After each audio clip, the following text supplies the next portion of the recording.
A midnight scream and a call for action. Resign! Resign! A Columbia University student tradition taking on a different look this year. Yeah, it's usually a tradition when it's final season, students gather. It's usually organized by the student council. They'll gather outside of Butler Library and just all scream together at midnight. The annual howl takes place on one of the last days of the semester before final exams. Typically, it happens on campus. This year, it moved because most students aren't allowed on campus now. The university restricted access following protesters occupying a university building on Tuesday.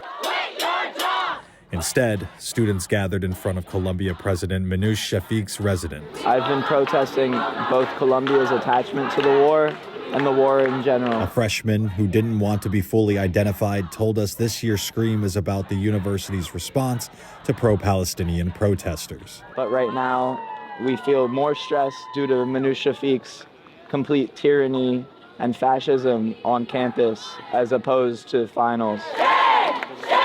Many students saying they're outraged by the university's response to pro-Palestinian protests and are calling on Shafiq to step down. From the students, there's a lot more rage, I think, built up.